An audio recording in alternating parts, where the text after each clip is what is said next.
Tout avait commencé au milieu de l'été.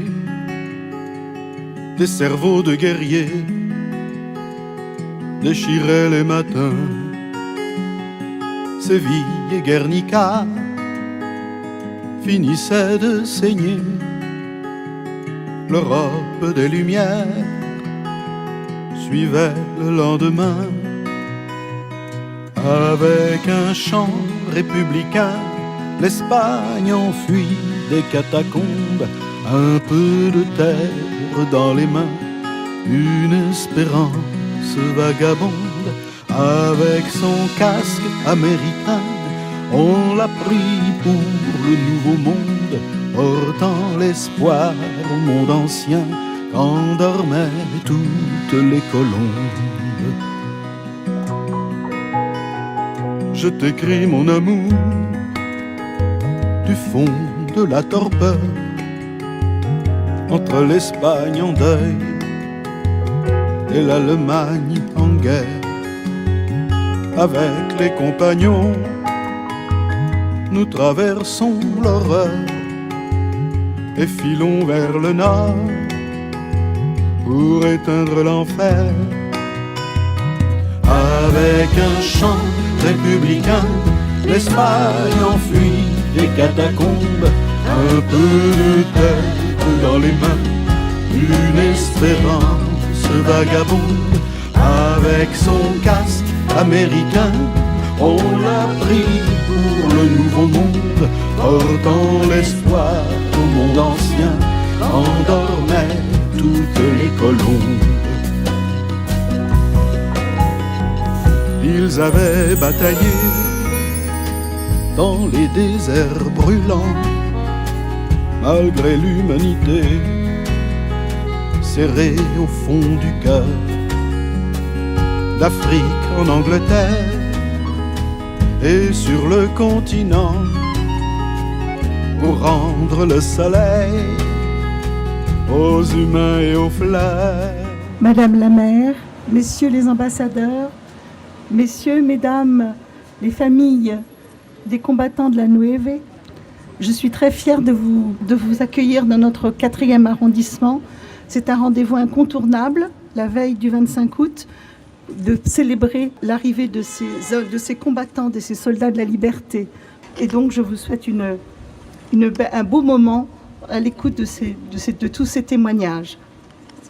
Mesdames, messieurs les élus, chers amis et compagnons, mesdames et messieurs, amis de la Nueve. Cette année encore, nous sommes heureux de vous accueillir devant ce jardin qui ancre dans la vie des Parisiens l'histoire de ces hommes venus d'Espagne et d'ailleurs pour défendre la liberté et écraser le fascisme. En tant qu'association mémorielle, il nous apparaît indispensable de rappeler sans cesse qui étaient ces hommes et pourquoi ils étaient là. Anarchistes, socialistes, communistes, républicains, il nous faut évoquer leur combat initial pour une société plus juste, sans exploitation. Leur attachement à cette révolution sociale qui devait abolir les monopoles industriels et financiers au profit d'un partage équitable entre toutes et tous. Ils n'ont jamais cessé de lutter pour cet idéal qui était leur unique richesse. Et bien évidemment, ils se sont retrouvés aux premières luttes de la ligne contre tous les totalitarismes. Les voici entrant dans Paris par un soir d'été, éclaireurs téméraires de la 2e DB du général Leclerc. Ils entrent dans la ville, drainant à leur suite l'espoir de voir leur terre, elle aussi libérée du franquisme. Il n'en fut rien. Tous les 24 août, depuis 2014, nous avons voulu rendre hommage tout particulièrement à ces combattants, témoigner de leur parcours, de leur présence active au sein des forces françaises libres, mais surtout rappeler au monde leurs engagements idéologiques, les raisons essentielles de leur présence sur les half-tracks au nom évocateur de leur réel combat. Ainsi, en 2015, nous avons évoqué sous une pluie battante et glaciale le parcours de plusieurs membres de la Nueve retrouvés cette année-là. Et Armand Gatti nous a fait l'éloge de leurs rêves de partage. En 2016, nous avons construit une barricade de livres, réalisée par notre compagnon Juan Chica Ventura, afin d'illustrer un de leurs grands principes, la culture comme arme contre le fascisme. Cette barricade était partie de la place de la République, où la Nueve s'était illustrée face à la caserne du Prince Eugène, occupée par les forces allemandes en 1944, passant par la rue des Archives, où plusieurs de ces hommes furent blessés ou tués le 25 août 1944, pour se planter face à ce même jardin et accueillir les propos émouvants en 2016 d'Edgar Morin, témoin direct du 24 août 1944. En 2017, devant l'accueil frileux face aux demandeurs d'asile, nous avons décidé de donner la parole aux étrangers venus d'Allemagne, de Hongrie, de Pologne, d'Italie, d'Espagne, d'Arménie, d'Afrique, d'Asie. En 1939, la France était alors riche de 2 millions d'étrangers, venus pour des raisons politiques ou économiques, ou comme troupes recrutées souvent de force dans les colonies. C'est ainsi que la résistance au nazisme fut l'œuvre d'hommes et de femmes de toutes origines sociales, mais aussi de toutes nationalités. En 2018, nous voulons donner la parole aux descendants des hommes de la Nueve et d'autres compagnies de la 2e DB. Elles et ils nous invitent à partager leurs souvenirs des hommes qui furent leurs pères ou leurs grands-pères, les traces qu'ils ont laissées en eux, en nous, puisque nous sommes aujourd'hui ce qu'ils ont semé hier par leur opiniâtreté à défendre la justice et la liberté. Merci. Voici une lettre de Rafael Gomez, le dernier survivant de la Nueve, lue par Ramon Pino de l'association 24 août. Bonjour à toutes et tous. Mon âge et mes douleurs osseuses m'empêchent d'être aujourd'hui parmi vous, comme je l'aurais souhaité, pour rendre hommage à la mémoire de tous mes compagnons, devant ce jardin, près de la Seine, dédié aux combattants de la Nueve, et pour lequel je remercie la maire de Paris, Madame Anne Hidalgo. Je voudrais remercier toutes les personnes qui ont œuvré afin de réhabiliter le rôle de la Nueve durant la guerre, en particulier Madame Evelyne Mesquida. J'ai appris que ce 24 août 2018, des membres de la famille de Miguel Campos seront présents et je veux les saluer, leur adresser toutes mes amitiés. Je voudrais dire à sa fille que Miguel, qui était un de nos officiers, fut surtout un compagnon, un homme d'un grand courage et un exemple pour nous tous. Je veux remercier tous ceux qui sont présents aujourd'hui afin de maintenir vivante la mémoire de notre compagnie et de notre combat. Un combat pour la liberté au cours duquel tombèrent beaucoup de nos compagnons. Je pense à eux très souvent. Je crois que la Nueve fut une compagnie unique. Je me sens rempli d'orgueil d'avoir été un de ces soldats qui aidèrent à la libération de Paris. Malgré la distance qui nous sépare aujourd'hui, je vous assure que je suis près de vous. Amitié pour toutes et tous. Merci. Voici maintenant un hommage à José Góngora Subieta par sa petite fille Carmen Blanc Góngora. Je n'ai pas connu mon grand-père quasiment. Les peu de souvenirs se sont estompés au bout du temps. Ce n'est qu'en 2015 que j'ai eu connaissance de son appartenance à la Nueve à travers un article de journal paru dans la presse espagnole. Un de mes cousins voulait savoir si c'était bien mon grand-père qui était sur cette photo. Je dis oui. C'est comme ça que je me suis intéressée à la Nueve et que j'ai fait des recherches. J'ai voulu, à travers cette image, à travers cet article, trouver d'autres éléments. Malheureusement, je n'ai pas pu m'appuyer sur des éléments personnels, des témoignages familiaux, dans le sens où il ne restait plus grand monde et puis ce qui restait n'était pas fiable, malheureusement. C'est comme ça que j'ai connu des amis à l'association historico-culturelle de la Nueve à Madrid qui m'ont mis le pied à l'étrier, qui m'ont donné les premières bibliographies et qui m'ont orienté vers les archives espagnoles. Étant des formations historiennes, j'ai voulu, en un premier temps, retracer le parcours militaire de mon grand-père, puis tel le boléro de Ravel, remettre dans son contexte et m'intéresser à ses compagnons. C'est ainsi que tout naturellement je suis allée aux archives du service historique de la Défense à Vincennes. J'ai pu consulter de très nombreux documents et dossiers, ce qui m'a mené à identifier à ce jour, parmi les combattants ayant débarqué en Normandie, 153 membres de la Nueve, toutes nationalités confondues, dont 118 Espagnols. Le moment de récupération de l'histoire d'Espagne, récupération historique, a fait qu'ils se sont également intéressés à mon grand-père. Il y a eu des articles dans la presse locale qui m'ont apporté des éléments que je ne connaissais absolument pas au niveau de sa vie avant son entrée dans la 2e DB. Et également, un historien local s'est occupé de retracer son parcours, que j'ai complété par la suite. Il est né à Almeria, en Andalousie, et dans les années 30, il était garçon de café, mais également boxeur amateur. On l'appelait El Gran Góngora. Il était champion d'Andalousie dans les catégories poids, coq et plume. En novembre 1936, alors que la guerre civile a déjà éclaté en Espagne, il entre dans le corps des carabiniers où il atteint le grade de caporal. Puis, en 1938, il épouse Maria, qui donne naissance à son premier fils, José, mon père. À la fin de la guerre, il quitte l'Espagne en direction Oran, où il trouve refuge auprès des membres de sa famille qui y résident déjà, échappant ainsi au camp d'internement.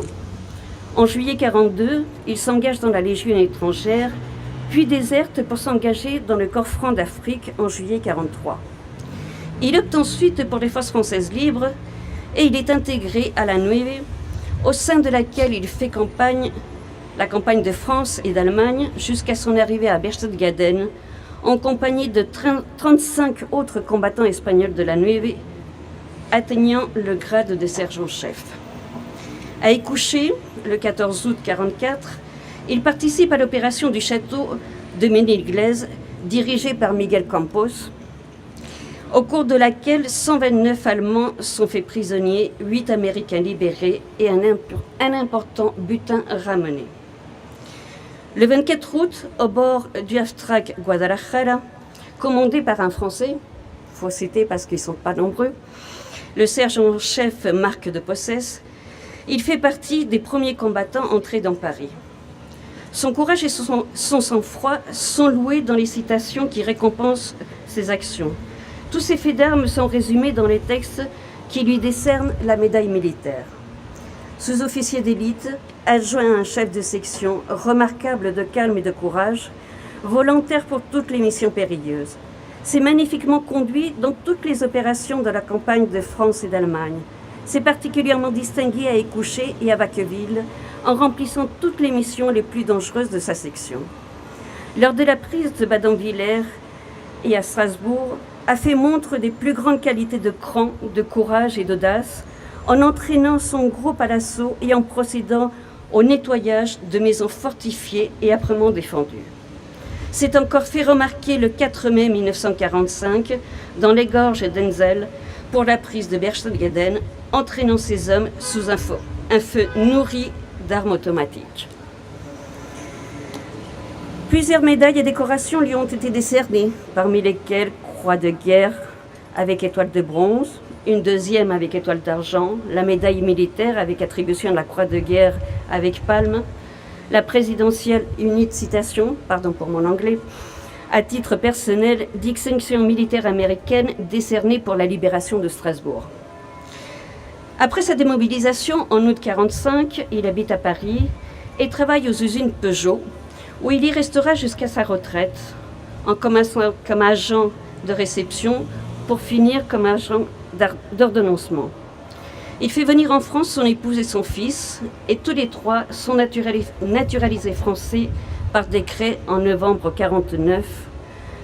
43 autres de ses camarades, parmi les 80 Espagnols survivants à la fin de la guerre, obtiendront également la nationalité française.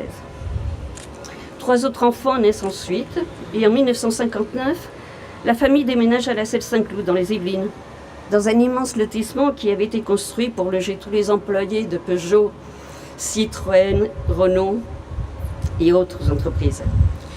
Des zones d'ombre subsistent encore dans le passé de mon grand-père et nécessitent la poursuite des investigations, ainsi que pour les autres combattants de la Nueve. Il ne sera pas possible de reconstituer toute cette compagnie, mais la recherche est passionnante. Voici un témoignage pour Joaquín Tejerina Vázquez, membre de la Nueve, un texte de son fils César et sa petite-fille Marianne, lu par Agnès Pavlovski, secrétaire de l'association. Fils d'un ancien de la 2e DB et de la Nueve, Joaquín Vázquez, je me dois, par devoir de mémoire, de témoigner de l'action qui fut celle de mon père pendant la dernière guerre, sans oublier de remercier chaleureusement ma fille Mariam, à l'origine de la plupart des recherches, nous ayant permis de retracer le discours de mon père au travers des archives et des témoignages recueillis. Né à Barcelone au début des années 20, fils d'un officier de la marine républicaine, il a connu dès sa jeunesse les valeurs de liberté et d'honneur au sein de la jeune République espagnole. Antifranquiste jusqu'au bout des ongles, il a combattu dès son adolescence le fascisme et le racisme. No pasaram. Et malheureusement, vint la retirada et l'exode vers la France, les camps de réfugiés, d'où il s'évada pour se fixer enfin dans le Lot. Très rapidement, il intègre le Maquis dans un groupe local très actif. Dénoncé par un proche, il part rejoindre le général Leclerc en Afrique avec un ami résistant, dénoncé lui aussi. Fait prisonnier en regagnant l'Espagne, il s'évade et prend un bateau pour l'Afrique, où il débarqua à Casablanca afin de rejoindre le général Leclerc et le régiment de marche du Tchad. Campagne d'Afrique, puis départ pour l'Angleterre afin de préparer le débarquement sur la place d'Ota Beach. Campagne de Normandie, pendant laquelle la 9e compagnie de la 2e DB, la Nueve, essentiellement composée de républicains espagnols aguerris et toujours volontaires pour des actions commando, a subi de lourdes pertes.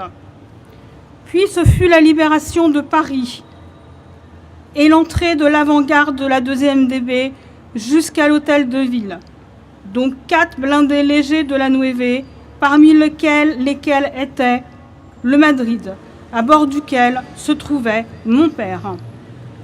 Ensuite, la campagne d'Alsace, très meurtrière elle aussi, s'achevant victorieusement par la libération de Strasbourg, réalisant ainsi le serment de Koufra par lequel le général Leclerc avait déclaré que la 2e DB ne s'arrêterait pas tant que le drapeau français ne flotterait pas sur la cathédrale de Strasbourg.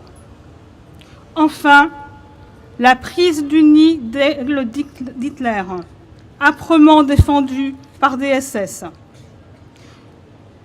Nous avons d'ailleurs retrouvé une photo d'archives où on voit des soldats de la Nueve brandissant un drapeau républicain sur une partie en ruine de ce château, de triste mémoire. Parcours étonnant et extraordinaire que celui de cet homme idéaliste et généreux, quelque part un Don Quichotte des temps modernes, pour qui l'honneur n'était pas un vain mot, en quête constante de liberté, de vérité et toujours à l'écoute des autres. Pourtant, comme le dirait l'ami Brassens, c'était un modeste, refusant tous les honneurs et de passer pour un héros en disant que ce qu'il avait fait était tout à fait normal. Voilà, c'était mon père, mon héros. Je suis fière de pouvoir témoigner aujourd'hui en son nom. Pour les frères Solé, Miguel et Pedro, un texte de Serge, fils de Miguel, neveu de Pedro, par Juan Chicaventura et Ramon Pino de l'association. Avec Juan, tous deux membres de l'association du 24 août, nous allons lire le texte que Serge Solé, qui ne peut être parmi nous aujourd'hui, nous a envoyé pour livrer quelques paroles que son père lui a laissées sur son parcours de vie. Pedro, mon oncle, est né à Bruch, près de Terrassa, province de Barcelone, le 13 mai 1911. Mon père Miguel est né à Bruch le 18 avril 1917. Il s'engage dès juillet 1936 contre le fascisme. Puis, en février 1939, comme 500 000 Espagnols, il passe en France et se retrouve au camp du Bucarest. Mon père m'a raconté. Pour survivre, nous nous entraidions. On se regroupait souvent par localité ou affinité politique. En 1941, nous avons été prévenus de la descente des forces de l'ordre pour arrêter et livrer des Espagnols, soit aux Allemands, soit directement à Franco. C'est là que nous avons décidé, avec ton oncle Pedro et quelques copains sûrs, de foutre le camp. Une fois hors du Bucarest, une seule alternative, l'engagement dans la Légion. Nous sommes tombés sur un officier qui nous a détaillé des pieds à la tête un très long moment, puis a déclaré d'un air goguenard « Et bien sûr, vous n'êtes pas en cavale, vous vous engagez par pur esprit militaire. » Ce à quoi nous avons fait semblant de ne rien comprendre. Et nous voilà embarqués pour la Légion, destination Sidi Bel Abbès. Nous en bavions, et nous savions bien que nous n'étions pas du bon côté. La Légion étrangère obéissait au gouvernement de Pétain, et cela ne nous convenait pas. Lorsque nous avons appris que les forces françaises libres se trouvaient en Afrique, tout près de notre cantonnement, nous avons décidé de les rejoindre. La veille de partir, des légionnaires qui avaient décidé de faire comme nous avaient été repris. Ils ont été fusillés devant tout le cantonnement. Mais nous avons malgré tout maintenu notre départ. Alors que nous remontions vers les forces françaises libres, nous sommes tombés sur une petite escouade. Quel que ne fut pas notre bonheur de les entendre parler espagnol. C'est comme ça que nous avons été recrutés par l'adjudant-chef Miguel Campos, qui fut le plus grand rabatteur de légionnaires espagnols en rupture d'armée au profit de l'armée Leclerc. Évadé le 25 juillet 1943 de la Légion étrangère, engagé le 26 dans les forces françaises libres, nous allons être versés dans le 3e régiment de marche du Tchad, 9e compagnie. Nous y avons retrouvé nos plus chers amis, perdus de vue depuis Barcelone, les deux Pujol, Fermín et Constantino. Hélas, le 13 août, la Nueve arrive à écoucher. Les combats furent violents jusqu'au 18 août et la compagnie enregistra beaucoup de pertes, 7 tués et 10 blessés. Hélas, parmi les morts, il y avait Constantino Pujol. Il est mort dans les bras de son grand ami, ton oncle Pedro. Mon père et son frère firent partie de l'équipage du Half-Track, les Pingouins, de la première section de la Nueve. Mon père était le serveur de la mitrailleuse. Tireur d'élite, il sera plusieurs fois décoré, ainsi que mon oncle. Mais aucun des deux ne se vantera jamais de ses états de service et citations. Le 24 août 1944, il faut entrer dans la capitale pour prêter main forte à la résistance intérieure. Drone vole à son secours avec la Nueve. Mon père et mon oncle sont de la partie. Le 26 août, c'est le défilé de la victoire de l'Arc de Triomphe à Notre-Dame. La Nueve assure la protection immédiate du général de Gaulle et du gouvernement provisoire de la République française. La division repart au combat. La campagne d'Alsace fut très rude. Les Allemands ne décrochaient pas. Le froid était mordant. D'ailleurs, c'est à Châtel-sur-Moselle que ton oncle s'est illustré encore, pour s'être emparé de la mitrailleuse du groupe et d'avoir, sous un feu nourri, réussi à arrêter net une vague d'attaques allemandes. La Nueve franchit le Rhin avec la 2e DB le 27 avril 1945 pour atteindre le Berghof, résidence de Hitler sur les hauteurs de Berchtesgaden. C'est là que les surprend la fin de la Seconde Guerre mondiale. Mais un imbroglio militaire attend encore Miguel Solé. C'est proprement incroyable, mais un mandat d'arrêt contre moi court depuis le 28 février 1945. Il émane du tribunal militaire d'Oran. Le 26 septembre 1946, je suis arrêté à mon domicile de Saint-Denis. Il faudra l'intervention du directeur de la Maison des Anciens de la 2e DB, rappelant mes états de service dans l'armée Leclerc, pour que je sois définitivement relaxé en octobre 1946. J'étais abasourdi par cette mésaventure qui n'aura pas touché que moi, car nous étions nombreux, dans ce cas, les Espagnols, inculpés et décorés à la fois.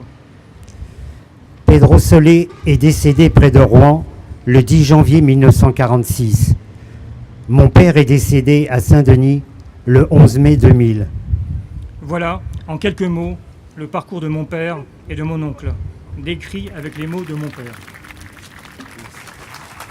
Voici maintenant pour Manuel Salinas de la Nueve un texte de son fils, dit par son fils. Exact. Je n'ai pas vraiment connu mon père. Mes parents se sont séparés à ma naissance et mon père a vécu les dernières années de sa vie seul dans une petite maison à proximité de notre pavillon de banlieue familiale à Châtillon. Petit garçon, je le voyais de temps en temps dans le jardin qui nous était commun. J'ai gardé le souvenir d'un homme discret, silencieux, solitaire avec un sourire triste. Avec le temps, j'ai compris qu'il était déraciné, désœuvré, loin des siens. Il s'est éteint en 1965, à 43 ans quand j'en avais 6. J'ai reconstitué beaucoup plus tard, à force de recherche, une partie de son itinéraire. Et c'est grâce à cette quête sur mon père que j'ai découvert la 2e division blindée, et en son sein, la Nueve et l'histoire des braves qui la constituaient. Manuel Salinas Jiménez était né le 5 avril 1922 à Cerón, dans la province d'Almería, en Andalousie, au bord du rio Almanzora, près de la Sierra de los Filabres. Il était le 2e enfant d'une famille modeste, pour ne pas dire pauvre, qui en comptait 4. Comme tant d'autres familles espagnoles, pour fuir la misère, la sienne va tenter sa chance de l'autre côté de la Méditerranée, et on la retrouve dès 1930 en Algérie, dans l'Oranais. Mais la vie y est dure aussi, d'autant que sa mère meurt quand il a 10 ans. C'est Carmen, la sœur aînée, qui travaillera dès l'âge de 11 ans pour nourrir ses 3 frères. En février 1943, à presque 21 ans, en conflit avec son père et alors qu'il exerce le métier de forgeron, son histoire personnelle va basculer et rejoindre la grande histoire, comme on dit. Comme tant d'autres Espagnols de l'Oranais, il s'engage dans les corps francs d'Afrique. Puis, il rejoint les forces françaises libres en incorporant le 24 juillet 1943 la toute nouvelle 2e division blindée créée par le général Leclerc. Embarqué avec ses camarades à Mers-el-Kébir le 20 mai 1944, il met les pieds en Grande-Bretagne le 31 mai. Puis la 2e DB débarque le 4 août en Normandie. Il fait partie en qualité de simple soldat de 2e classe de la 9e compagnie, la Nueve, du 3e bataillon de régiment de marche du Tchad, sous les ordres du capitaine Dron, El Capitan. Avec ses compagnons, il va connaître les premiers combats contre l'occupant nazi dans l'Orne, au sud de la poche d'Argentan, et y perdre ses premiers frères d'armes. Pendant la bataille des Couchés, il est lui-même blessé par un tir d'obus le 17 août et ne participera pas, les armes à la main, 7 jours plus tard à la libération de Paris. Après sa guérison, il réintègre la Nueve dans l'est de la France et il est à nouveau blessé, plus grièvement, lors des combats d'Alsace, à Badonvillers le 17 novembre, ce qui lui vaudra là encore de ne pas entrer en libérateur dans Strasbourg le 24 novembre. Pour lui, la guerre est finie. Il y aura survécu à la différence de tant d'autres et il rencontrera ma mère, infirmière volontaire. Il est démobilisé le 15 septembre 1945, n'ayant pas pu rejoindre à cause de ses blessures le corps expéditionnaire en Indochine, où il souhaitait partir avec la 2e DB sous les ordres de Leclerc. Manuel, mon père, a été cité à l'ordre du corps d'armée et décoré de la Croix de guerre avec étoile de vermeil. Il a obtenu la nationalité française le 30 août 1947. J'ignore tout de ses idées et de ses convictions politiques. Sa famille était pauvre dans une Andalousie pauvre, mais ils n'ont pas connu les affres de la guerre civile. Très sûrement, il en a découvert les réalités aux côtés de ses compagnons républicains, communistes et anarchistes de la Nueve. Pour ma part, je n'en retiens que le courage physique et moral de ces hommes venus de loin pour combattre une idéologie totalitaire dans un pays qu'ils ne connaissaient pas. Leur devise était « ne jamais reculer devant l'ennemi ». J'y ajouterai « quand il est abominable ». Et il l'était comme il l'est encore de nos jours au nom d'autres idéologies. Par ma quête personnelle de celui que fut mon père, Manuel, j'ai découvert l'épopée des hommes de la Nueve, mesuré leur engagement total, les souffrances endurées et le prix du sang versé. Aujourd'hui encore, je suis fier que mon père ait combattu aux côtés de ces vétérans de la guerre d'Espagne. Je fais le vœu que jamais ces hommes ne soient oubliés et que toujours nous nous efforcions d'être dignes d'eux. Pour Víctor Baro de la Nueve, un texte de Christian Morales, journaliste de la mémoire espagnole, texte validé par l'épouse et les enfants de Juan Rico, nom de guerre, dit par Daniel Pinos de l'association. Anarchiste espagnol. Je suis l'un des 16 survivants de ceux qui sont entrés les premiers dans Paris. J'étais le plus jeune et j'avais une guitare. Le capitaine Drone m'a dit « Rico, ce n'est pas le régiment des mandolines ici. » J'ai caché ma guitare sur le tank. Il n'était pas commode non plus. Mais nous non plus, nous n'étions pas commodes. C'est le seul qui a voulu de nous, et nous de lui. Il parlait espagnol, nous on se débrouillait en français, mais le cœur y était. Si bien qu'à la porte d'Italie, quand nous sommes arrivés et qu'une femme a crié « Vive les Américains !»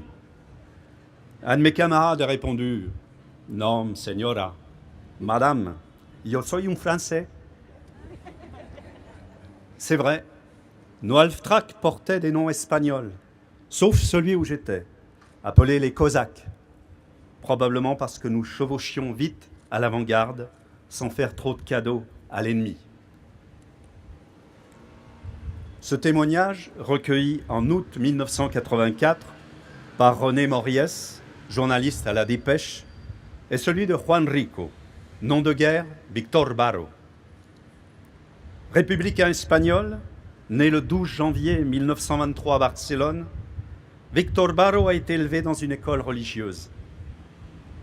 Il a 13 ans le 18 juillet 1936 et à l'heure de la retirada, il rejoint la France par les Pyrénées, le 15 février 1939. Interné dans le camp de concentration du Barcarès, il décide de s'engager dans la Légion étrangère. Mais les troupes de la Légion obéissent au gouvernement collaborateur de Pétain, et Víctor Baro ne se reconnaît pas dans cet environnement. Il déserte le jour de Noël 1942, sous les tirs de 2 sentinelles. Il rejoindra après les corps francs de l'armée française en Afrique, qui deviendront les forces françaises libres. Il s'appelle désormais Juan Rico.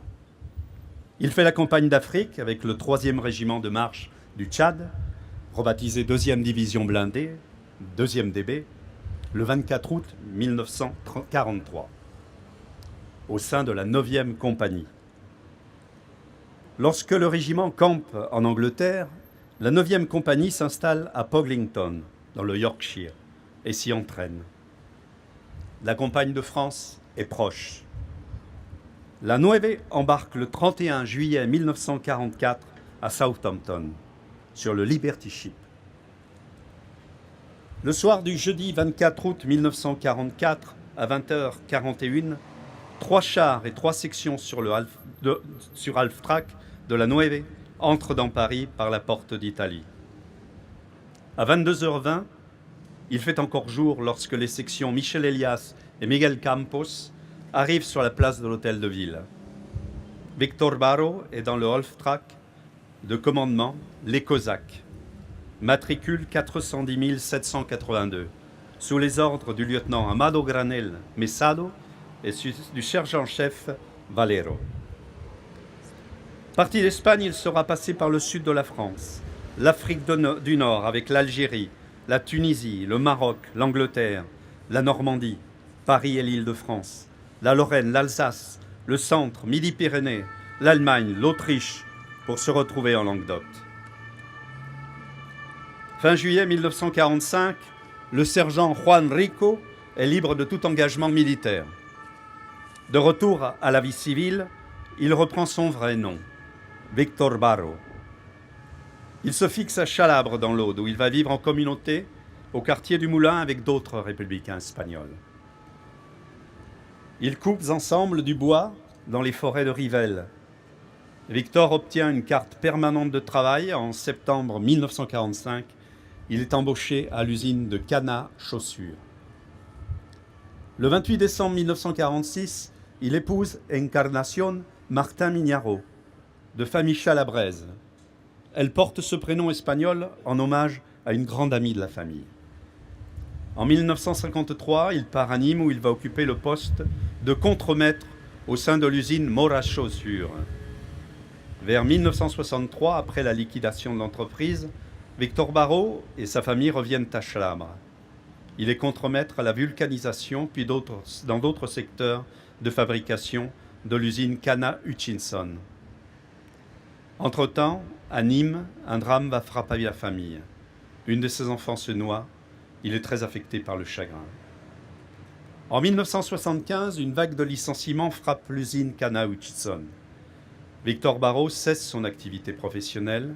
Il prend sa retraite d'agent de maîtrise le 1er février 1983. Il est décoré de la Croix de guerre avec citation en février 1985. En cette occasion, le capitaine Dronne a écrit « Le 12 août 1944, à la tombée de la nuit, le Halftrack du commandant de la compagnie a été attaqué par une voiture blindée allemande. Les soldats Victor Barrault et Manuel Lozano tirent à la mitraillette. Ils répondent aussitôt malgré un feu nourri dirigé sur eux, immobilisant la voiture ennemie et tuant 2 Allemands sur 3. La présente citation comporte l'attribution de la croix de guerre avec étoile de bronze. La voiture allemande en cause était un véhicule blindé chenillé armé de mitrailleuses. Juan Rico, Victor Barrault, est décédé à Chalabre le 22 juin 1987 à l'âge de 64 ans. Il aimait la vie, fidèle à ses convictions, il est mort avec la nationalité espagnole. Pour Manuel Lozano, soldado de la 9, muerto en París, par Richard Prost, cinéaste et passeur de la mémoire espagnole qui a tenu de longues palabres avec Manuel au 33 de la rue des Vignoles. Bonsoir. Je suis heureux que nous soyons réunis tous ici en cette fin d'après-midi à Paris. Je suis heureux de pouvoir venir ici témoigner pour honorer la mémoire de Manuel Lozano, membre de la compagnie La Nueve, la première à rentrer dans Paris le 24 août 1944. Je voudrais remercier ici tous les acteurs de cette commémoration, l'association du 24 août 1944, Madame la maire de Paris, Madame Anne Hidalgo, et les officiels ici présents. Cette commémoration qui a été si difficile à mettre en place, mais qui avec le temps est devenue, je l'espère, une institution. En effet, je me souviens d'août 2012, où des compagnons tenaces comme Agnès Pavlovsky, Daniel Pinos, Juanchica Ventura et Sergio Tiroyo furent molestés par des agents de la police nationale et exclus de la cérémonie. Aujourd'hui, ils sont bien là parmi nous. Pendant des années, on a oublié les hommes valeureux de la Nueve qui ont libéré Paris, et Manuel Lozano, homme d'une grande réserve, en a beaucoup souffert. Il nous a quittés en 2002 sans avoir la joie de vivre cet événement qui nous réunit ici tous les ans à Paris. Manuel Lozano, je l'ai rencontré par 2 fois à la fin des années 80, chez lui et dans un petit café de la Porte des Lilas, lorsque je préparais le scénario et le tournage de mon film consacré à la Révolution espagnole, Un autre futur. J'ai travaillé avec mon équipe constituée de Aimé Marcellan, Angèle Carballera, Alain Daubeuf et Floréal Samitier pendant 4 années. Et c'est ainsi qu'en avril 1990, ce film fut le premier à parler de la libération de Paris par la compagnie La Nueve.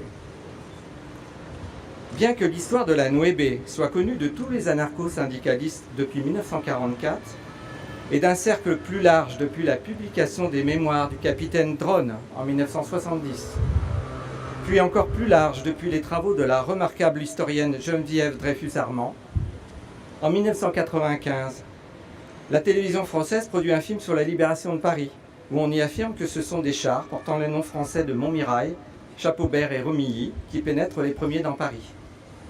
Preuve s'il en est que les fake news, les fausses nouvelles, las noticias falsas, ne datent pas d'aujourd'hui. Qui était Manuel Lozano? C'était un grand homme, un antifasciste vigoureux. Lozano veut dire vigoureux en espagnol. Combattant de la guerre d'Espagne, il se réfugie en 1939 à Oran, puis rejoint la 2e DB en Afrique du Nord, débarque en Normandie, mène de nombreux combats beaucoup de ses camarades espagnols tomberont à ce moment-là, pour finalement vivre ce moment historique du soir du 24 août 1944 à Paris. Il continue jusqu'au nid d'aigle d'Hitler. Au petit café de la Porte des Lilas, malgré son incroyable destinée qui m'impressionnait, on plaisantait aussi et on riait en disant à qui veut l'entendre « Libère, L', libère Paris ». Puis, il repart vers le sud de la France pour savoir quelle suite on pouvait donner à la lutte antifasciste. Il a été trahi par ceux qui l'avaient sauvé. Ce Don Quichotte lucide et éveillé pensait qu'on ne pourrait pas, si on avait un tant soit peu d'honneur, laisser en place le dictateur Franco. La suite, vous la connaissez. On dit souvent que ces hommes et ces femmes luttaient pour un idéal. C'est faux, car cette pensée n'était plus un idéal depuis 1936 en Espagne, date à laquelle fut mis en place un véritable nouveau modèle social, politique et économique. Manuel Lozano souhaitait vivre dans une société anarchiste, de partage et d'humanité qui avait prouvé son efficacité entre 1936 et 1939, pendant la guerre d'Espagne et aussi bien avant, dans les années 30. Un modèle de société qui se préoccupait du sort de la femme bien avant tout le monde. Lors de mes recherches pour la fabrication de mon film Un autre futur, j'ai trouvé une revue culturelle anarchiste de 1932. Dans cette revue, on trouvait un calendrier expliquant comment pratiquer la méthode Ogino pour aider les femmes à maîtriser leur grossesse non désirée. Des écoles, selon le modèle Francisco Ferrer, voient le jour pour le respect et l'épanouissement de l'enfant. Federica Monsny autorise l'avortement en 1936. Pour le tournage de la séquence sur le village de Calanda en Aragon, j'apprends que pour cultiver en 1936 l'ensemble des terres du village, il fallait 4 tracteurs. Et que dans les années 80, il en fallait 31, car chaque agriculteur avait le sien. C'est bien Manuel Lozano qui avait raison. Si on l'avait écouté lui et ses camarades, hommes et femmes, on ne parlerait pas aujourd'hui de changement climatique. Le rapport des scientifiques du GIEC n'aurait jamais existé tel qu'il a été publié pour la première fois en 1994. Et le jour où on a épuisé les ressources naturelles renouvelables de la planète ne serait pas le 1er août, comme cette année, mais bien au moins le 31 décembre, comme cela devrait être. Si vous voulez respecter la mémoire de Manuel Lozano, brandissons haut et fort le drapeau rouge et noir de la CNT. C'était l'unique drapeau de Manuel. Brandissons aussi haut et fort le drapeau bleu, blanc, rouge de la République française, à la mémoire du capitaine Dronne, le chef de cette compagnie La Nueve qu'il dirigeait et qui luttait férocement contre le fascisme et le nazisme, alors qu'au même moment, certains de ses compatriotes avaient récupéré des biens volés aux juifs français déportés. Quant au drapeau de la République espagnole, que dire? Ce qui est sûr, c'est que ce n'était pas le drapeau de Manuel Lozano, il en avait cure. Ce n'était pas du mépris, Manuel en était bien incapable, mais un simple désir qu'on reconnaisse les faits et les chiffres. Son drapeau, il était bien rouge et noir. Sur Internet, on peut lire très facilement, d'ailleurs, sous le drapeau apparu en 1931, au moment de la proclamation de la Seconde République espagnole, se regroupent différentes forces politiques, des socialistes, des communistes, des trotskistes, des anarchistes, 3 petits points. Mais pour les chiffres, rien. On ne peut les trouver que dans les recoins des livres ou dans les thèses universitaires. En 1936, 1,5 million d'hommes et de femmes sont partie prenante du mouvement anarcho-syndicaliste de la CNT et de la FAI. Des centaines de milliers sont dans les rangs du syndicat UGT socialiste et révolutionnaire à l'époque et dans les rangs du Parti socialiste. Pas plus de 12 000 sont membres du Parti communiste. Pas plus de 3 000 sont adhérents au POUM, marxiste révolutionnaire. Ces chiffres, pour Manuel et moi, font plus l'histoire que les mots. C'est pourquoi je m'adresse avec Manuel Lozano aux jeunes de l'assistance. Ne vous laissez pas guider par la façade de la connaissance et les recherches faciles. Cherchez toujours la vérité avant de faire vos choix personnels. Je vais conclure avec un un poème de Manuel Lozano, dont le titre est « Le parapluie ». Il te protège du soleil, de la pluie, un baiser sous le parapluie, se promener avec le parapluie, crier « Vive la liberté » avec le parapluie, se défendre avec le parapluie, les rues débordées par la manifestation des parapluies, rouges et noirs. Vivre libre avec mon parapluie, rouge et noir. Merci.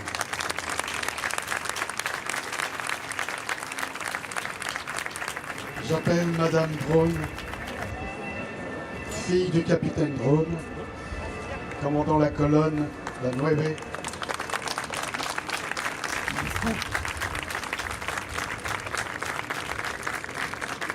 J'ai préparé un papier, mais je ne l'ai pas. Donc, effectivement, mon père a commandé la 9e compagnie. Mon père, il faut dire rapidement son parcours. C'était un administrateur colonial en poste au Cameroun en 1939, mobilisé sur place et qui était extrêmement, comment dire, nous étions d'une famille paysanne, républicaine, attachée à l'indépendance et à la République. Mon père avait fait des études aussi en Allemagne, il avait lu Mein Kampf, il avait une idée très précise de ce qu'était le fascisme allemand. Il était contre, il le savait, il disait il y aura la guerre, où que je sois, je la ferai.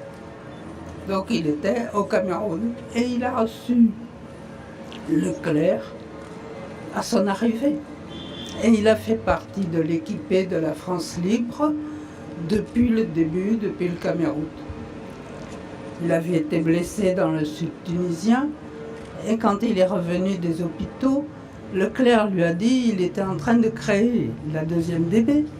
Leclerc lui dit, écoutez, j'ai là une compagnie, personne n'en veut, ils font peur à tout le monde. C'est des républicains espagnols, c'est des bons soldats, vous vous en accommoderez. Mon père a dit oui, bien sûr. Pourquoi mon père? Parce que bon, Leclerc le connaissait très bien, ils avaient fait ensemble toutes ces campagnes d'Afrique. Parce que Leclerc savait que mon père était allé en Espagne, jeune étudiant, et qu'il était intéressé par l'Espagne, qu'il la connaissait un peu. Et ça comptait.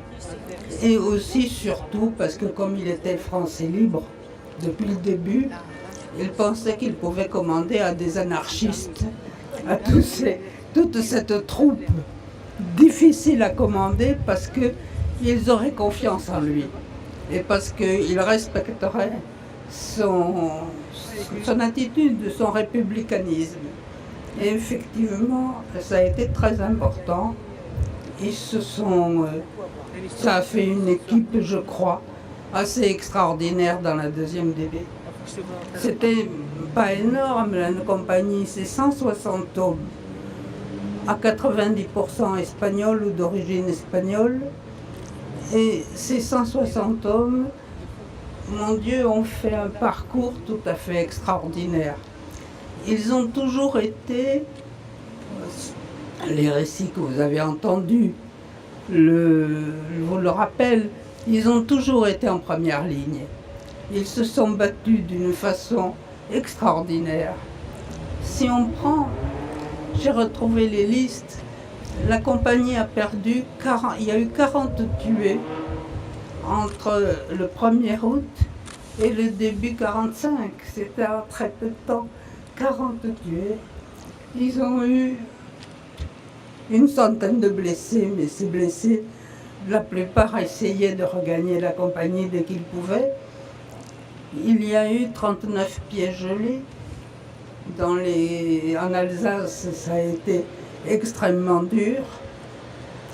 Bref, à la fin, mon père disait que, à partir de Strasbourg, ce n'était plus une compagnie espagnole, c'était une compagnie franco-espagnole. Parce que, au fur et à mesure, les vides avaient été comblés par des jeunes Français. Et il faut souligner ce qui s'est passé avec ces jeunes recrues, parce qu'ils ont été intégrés dans la 2e DB, dans la 9e compagnie, donc, alors qu'ils n'avaient aucune connaissance militaire, ils n'avaient pas fait de service, ils étaient des jeunes volontaires.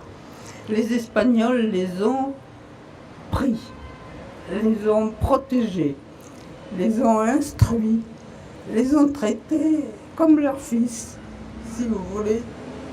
Et ça, il y avait donc une union très très forte qui est restée dans cette compagnie.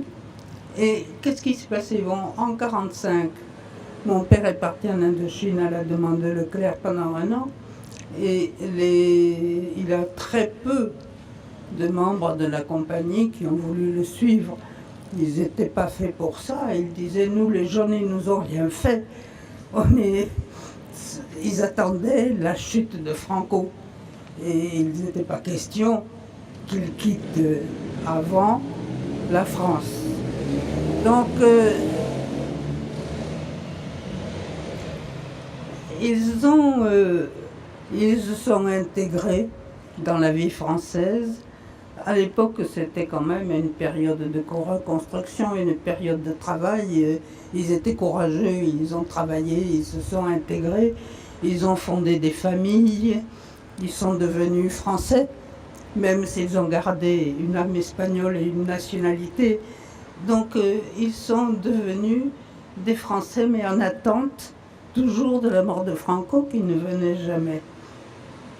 Ça a été pour eux certainement une très grande déception de découvrir que les Alliés acceptaient le régime franquiste. Ce qui s'est passé et qui a été pour eux une grande déconvenue. Que dire d'autre de cette période? Après-guerre, mon père a fait une vie différente, il n'était pas militaire, donc il est entré en politique. Il a eu une longue carrière, il est mort à plus de 80 ans. Moi, je l'ai bien connu, donc. Et à la maison, vraiment, les anciens combattants de la 9, c'était sacré. Ils pouvaient venir quand ils voulaient. En plus, ma mère parlait bien espagnol. Ils pouvaient venir quand ils voulaient, ils pouvaient demander. En fin de compte, mon père s'est occupé de pas mal de dossiers quand ils avaient des difficultés administratives pour tous les problèmes de nationalité, pour des attestations quand il y avait des doubles noms, des problèmes. Donc ils ont été toujours, les survivants, c'était ma famille. Ils ont toujours été associés à tout ce qui se passait chez nous. C'est vrai, à la mort de mon frère, au moment difficile, au moment de plus grande réjouissance. Et je dirais, quand mon père est mort, ma mère a mis la 9e compagnie dans le faire-part. Il y avait nous et les anciens de la 9e compagnie.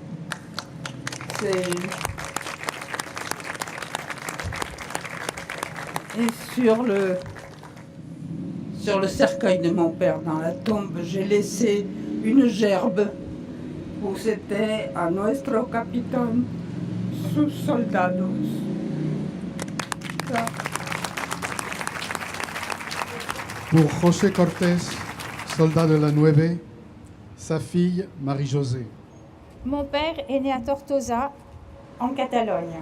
Il était soldat de l'armée Leclerc et membre de la 9, prit les armes dès les premiers coups de feu tirés par les militaires factieux en juillet 1936 en Espagne. Il fut des plus grandes batailles et ne déposa ses armes que très temporairement en France, au passage de la frontière ou dans les camps d'internement. Dès la déclaration de guerre en septembre 1939, il se remit en route pour défendre la liberté, à nouveau menacé par le nazisme et conjugué au gouvernement de Vichy. Il s'engage à la Légion étrangère à Carcassonne, puis part pour l'Afrique du Nord. Il déserte, comme beaucoup de ses camarades, la Légion et s'engage dans les forces françaises libres. Il fit la campagne d'Afrique tout d'abord avant de se retrouver en Angleterre pour un enterrement très intense. L'accueil des Britanniques fut particulièrement chaleureux. Pourtant, ces hommes venus d'une autre guerre ne baissaient pas les bras. Ils étaient même très assidus et débordés d'énergie. Le 4 août 1944, José débarque en France, où il fut vaillamment de toutes les batailles jusqu'à la capitale. Il était sergent de la 2e section de combat de la Nueve sur le Half-Track Résistance. Il participa à la bataille de Paris, où il fut blessé assez sérieusement le 25 août, rue des Archives, en tentant de déloger les troupes allemandes réfugiées dans le central téléphonique qu'ils avaient miné. Pour José, ce fut la fin de la guerre. C'est là qu'il déposa définitivement les armes, après tant d'années passées à défendre sa liberté et celle de ses concitoyens. Transporté à l'hôpital, il fut pris en charge par une équipe médicale et une infirmière, pas insensible à son charme et à son aura de vainqueur. Elle lui prodigua tous les soins nécessaires. Ému par ses noms, il se maria. Pour Ángel Cariño López, sa fille Marie-Luz. Alors en fait, je dis très souvent que je suis de toute façon inévitablement liée à la Nueve, puisque je porte le nom de Cariño López, que mon père a gardé jusqu'à la fin de sa vie, mais qui n'est pas son nom d'origine, puisqu'il a pris ce nom quand il a déserté de la Légion, recruté par M. Campos, et qu'il a intégré donc la 2e DB, la 9e compagnie, et qu'en plus, le prénom que je porte depuis maintenant 70 ans est le nom du canon dont il était le canonnier, et qui était donc rattaché à l'Halftrack, le Guernica. Voilà. Donc moi, je ne vais pas vous faire état de son parcours militaire, parce qu'il faut savoir qu'en fait, mon père, qui est décédé en 1919, ne m'a jamais rien dit de ce parcours-là, de cette histoire-là, et qu'en 2010, à la suite d'un hommage qui lui a été rendu en Galice, puisqu'il était originaire de Galice, eh bien, en fait, j'ai découvert toute une partie de la vie de mon père, dont je n'ai pas encore fait tout le tour, hélas. Voilà, donc je vais vous lire simplement ce que j'ai écrit sur lui, qui est plutôt son parcours après. Mars 39, Madrid tombe. La dictature s'installe en Espagne. La fin des espoirs pour tous ceux qui se battaient encore pour une nouvelle société. C'est le repli pour les derniers combattants. Mon père en fait partie. Au bout de la fuite, il se retrouve face à la Méditerranée. Il pense à sa famille, il doit survivre. Avec d'autres compagnons, il vole une chaloupe. Grave cas de conscience pour lui, marin de Galice. Il sait ce que va représenter cette perte pour le pêcheur. Il traverse alors la Méditerranée à la rame et arrive en Afrique du Nord. Si la guerre d'Espagne est terminée pour lui, la lutte et les combats se poursuivent ailleurs et autrement. Dans les camps d'internement, dans la Légion durant la campagne de Tunisie, puis au sein de la 2e DB, et plus particulièrement dans la Nueve, jusqu'à sa démobilisation en juillet 1945. Il devient alors, selon les termes administratifs, un réfugié politique et apatride, termes lourds de sens qui inscrivent tout au moins pour lui définitivement dans l'exil. Il refonde une nouvelle famille et s'établit dans l'Indre, à Châteauroux. À cette époque, le travail ne manque pas et il est rapidement embauché dans une entreprise de construction métallique. Sa profession l'amenait à partir régulièrement en déplacement en fonction des chantiers, construction d'usines, de hangars, de silos, à la centrale EDF de Chinon, aux usines Renault, etc. Il est d'emblée nommé chef d'équipe. Sa générosité et sa simplicité ont fait qu'il a facilement retrouvé au sein de son équipe cet esprit de partage et de camaraderie qu'il avait dû vivre auparavant. Pour un ancien marin, je crois que cette vie de nomade lui convenait et lui plaisait. Bien qu'en restant à terre, il gardait sa mentalité et son fonctionnement de marin. Dans les années 60, son fils, qui vivait jusqu'alors en Espagne, le rejoint. Ils travailleront ensemble. Pourront-ils rattraper tout ce temps perdu dans leur histoire? Cela a été une joie réciproque de se retrouver enfin. Puis, pour des raisons professionnelles, il s'est installé dans l'Essonne. Là, il s'est sédentarisé et est resté jusqu'à son décès. Il n'a jamais renoncé à ses valeurs, ne les inculquait pas, mais il les vivait. Il avait un total désintérêt pour les biens matériels, La maison était toujours ouverte. Certains sont passés pour une simple visite, un repas. Lui qui n'était pas croyant, c'était pourtant un peu la maison du bon Dieu pour les gens et les animaux. D'autres venaient pour de l'aide, pour des papiers ou des courriers. C'était alors ma mère qui prenait le relais et qui s'en chargeait. Dans les années 70, je me souviens de journaliers espagnols qui venaient en Beauce faire les campagnes des betteraves. Ils passaient à la maison. Je ne sais comment ils savaient que papa vivait là, mais ils se retrouvaient. Refaisaient-ils encore le monde? Comparaient-ils leur vie en Espagne et hors Espagne? Que ressentait mon père quand il retournait au pays? Je ne l'ai jamais su. Une vie somme toute normale, me direz-vous. Non pourtant, car comme on dit dans ce Berry où nous avons vécu, mon père était un taiseux. S'il a pu se confier à mon frère, à ma sœur et à moi, il ne nous a jamais parlé de cette vie d'avant. Mais peut-on dire les combats, la perte des amis, les souffrances physiques et morales à ceux qui n'ont pas connu la guerre? Peut-on dire l'exil, le changement d'identité, le sentiment sûrement de culpabilité de faire vivre et assumer à sa famille, surtout celle restée en Espagne, les conséquences de ses choix? Mon père, s'il a eu la joie de disparaître après Franco, n'est jamais retourné en Espagne.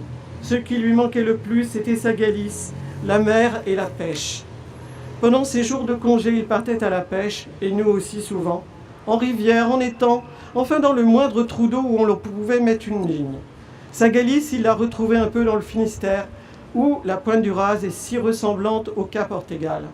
Dès les vacances arrivées, il nous installait en camping, puis il partait en mer avec les pêcheurs. On l'attendait même lors de la mise à l'eau d'un nouveau bateau. Il était des leurs, là il revivait. Octobre 79, décès de ma mère. Dernier combat pour lui, mais insurmontable, celui-là, puisqu'il l'a rejoint quelques jours après.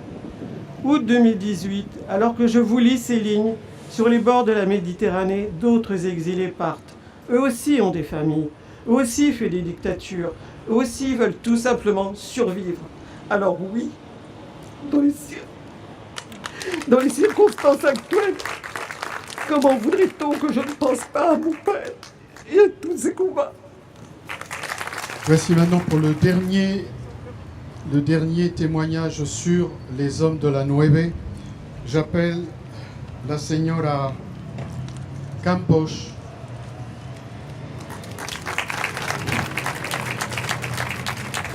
Fille, hija de Miguel Campos, qui est une énigme qui a disparu dans la remontée vers l'Alsace, dont même le colonel Drone dit il a disparu un jour, on ne savait pas ce qu'il était devenu.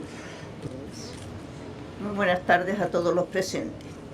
Quiero expresarles la emoción y el agradecimiento que siento tanto yo como mis hijos por esta invitación en reconocimiento a los méritos contraídos por mi padre. Je veux exprimer l'émotion et la gratitude que mes enfants et moi éprouvons pour cette invitation, en reconnaissance des mérites de mon père, Miguel Campos, dans la plus grande guerre de l'histoire, sous le joug du fascisme et de l'occupation nazie, en défenseur des libertés et pour la libération de Paris.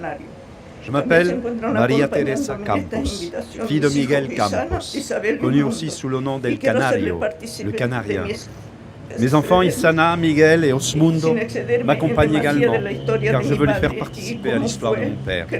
Je vais expliquer comment nous avons appris qu'il avait intégré, avec beaucoup d'autres républicains espagnols, la Nueve, 9e compagnie qui appartenait à la 2e division blindée, sous le commandement du général Leclerc. Miguel Campos est originaire d'une petite ville de l'île de Tenerife, appelée Guimar, une région située au sud de l'île. En 1935, il y exerçait le métier de boulanger, en alternance avec celui de chauffeur, utilisant sa propre voiture. Après s'être marié et avoir fait le service militaire, non sans incident, il est arrêté sur dénonciation sans fondement, car il est militant d'un syndicat de travailleurs républicains. Il est incarcéré à la prison de Faves, à Santa Cruz de Tenerife. Il y a passé la majeure partie de la guerre civile espagnole, prisonnier des forces franquistes qui gouvernaient l'île, ce qui signifiait qu'il pouvait être condamné à tout moment, sans procès, et passer par les armes, bien que le commandement franquiste ne put jamais prouver quoi que ce soit contre lui. Ma mère fut également emprisonnée à la prison des femmes de la Orotava avec moi, alors que j'étais encore toute petite. Nous avons été transférés à la prison d'Ondarreta, dans la ville basque de San Sebastián, avant d'être utilisés dans des échanges de prisonniers. Nous espérions en secret être plus proches de mon père. Quand nous avons été relâchés, Nous sommes allés à Barcelone avec la conviction que nous allions nous y retrouver, ce qui n'est jamais arrivé. Nous avons la preuve par les lettres que mon père a envoyées à ma mère qu'il avait été transféré de la prison de Faves sur un cargo appelé Aragon. Après un très mauvais voyage, il fut finalement intégré dans le camp de travail de Rota, puis transféré dans le protectorat espagnol du Maroc au bataillon de travail 180. Pendant de nombreuses années, ma défunte mère, Isabelle, ses 3 filles et ses petits-enfants ont su seulement que mon père avait combattu dans l'armée française, qu'il avait participé à la libération de Paris et qu'il était mort sous le feu de l'ennemi. Il avait fui le franquisme. Puis, après avoir séjourné en Afrique du Nord, plus précisément à Oran, et s'être enrôlé dans les corps francs, nous n'avons plus reçu de nouvelles de lui. Et nous connaissions peu son périple à travers le continent. Au fil des ans, nous en avons appris un peu plus. Tout d'abord par mon fils Miguel, qui a vu un documentaire à la télévision publique espagnole intitulé La Nueve, les oubliés de la victoire, d'Alberto Marcand, dans lequel il raconte l'histoire de 150 républicains espagnols et où les témoins évoquent Miguel Campos. À partir de là, ma fille Isana met tout en œuvre pour savoir ce qui est arrivé à mon père, les raisons de sa mort et plus généralement savoir ce qui s'est passé entre la fin 1942, où nous avons perdu sa trace, et 1945, à la fin du conflit. Elle a cherché sur Internet des informations et trouvé un livre, Les Sillons du hasard de Paco Roca, qui racontait l'histoire de Miguel le Canarien dans la compagnie La Nueve. Après s'être mise en contact avec l'auteur, elle découvrit qu'il ignorait tout de la vie de Miguel, et bien sûr de l'existence de sa famille. Ce fut même une grande surprise pour lui. Il nous dit qu'il avait été conseillé par Robert Cole, un historien américain spécialiste de La Nueve, qui vivait en Espagne à l'époque où il a publié, mais réside maintenant à Paris. Ce fut une grande joie pour lui de rencontrer la famille de Miguel Campos. La vie de mon père étant un mystère pour les chercheurs, il était donc très intéressé de savoir tout sur ce que je pouvais lui en dire en tant que fille, avant et après la guerre, à travers les lettres de Miguel envoyées à ma mère. Par conséquent, ma fille Sana et moi-même sommes allés à Paris visiter les endroits les plus emblématiques où mon père était passé. Et M. Cole s'est proposé comme guide en nous racontant comment s'était déroulé le jour de la libération de Paris, pendant que nous traversions les Champs-Élysées. C'était aussi très émouvant de lire le nom de mon père sur le mémorial Leclerc. Ce voyage fut l'une des choses les plus exaltantes que j'ai jamais vécues. J'ai obtenu beaucoup d'informations sur la vie de mon père.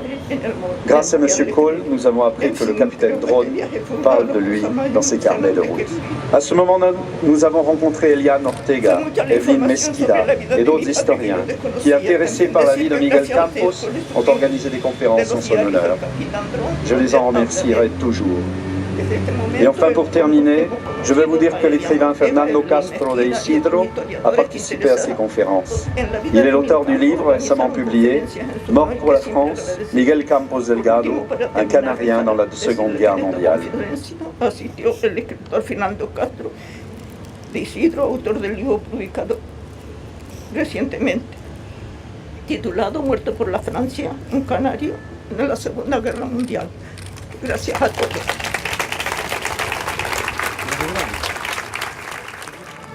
Tout d'abord, un grand merci à vous toutes et tous, les descendants de la Nueve, de nous avoir conté dans une approche plus personnelle ce que ces hommes de la Nueve ont réalisé et surtout les empreintes qu'ils ont tracées dans vos vies, dans nos existences.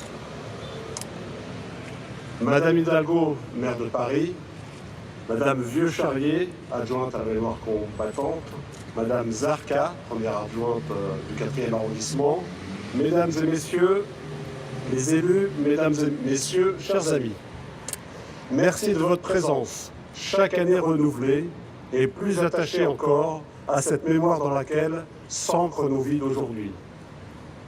Il y a 2 ans, nous interpellions Madame Hidalgo sur notre projet de centre documentaire, d'espace mémoriel sur la Nueve et plus largement sur l'Espagne républicaine antifasciste et libertaire au 33 rue des Vignoles, Paris 20e. Pour mémoire, et parce qu'il faut sans cesse se répéter pour justement faire mémoire, Le 33 rue des Vignoles est le lieu de la capitale, où se rencontre à la fois cette mémoire, celle de la génération de nos parents, révolutionnaires, réfugiés et sans cesse résistants, et la vie de celles et ceux qui, de ce pays ou d'ailleurs, ici et maintenant, poursuivent leurs idéaux. En 1971, le 33 rue des Vignoles est le dernier bastion de la CNT espagnole en exil à Paris, après avoir été 6 rue de la Douane, au 24 rue Sainte-Marthe à Belleville et bien d'autres lieux encore. En cette année 1971, où subsistent encore en Europe 3 dictatures, celle des colonels en Grèce, celle de Salazar au Portugal et celle de Franco le Sanguinaire en Espagne, c'est au mois de mars que le Centro Confederal est inauguré.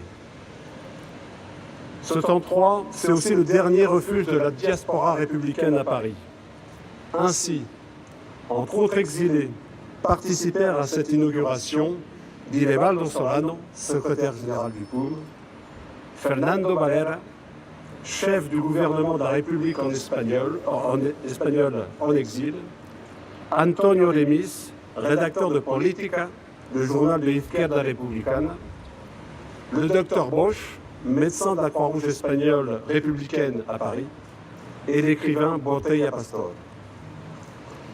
Et cette Espagne républicaine, antifasciste et libertaire, qui palpite encore après plus de 30 ans d'exil dans ce 33 rue des Vignoles, a le soutien indéfectible de Gisèle Halimi, Daniel Meyer et les illustres avocats du barreau de Paris, maître Yves Deschézelles et Yves Jouffat.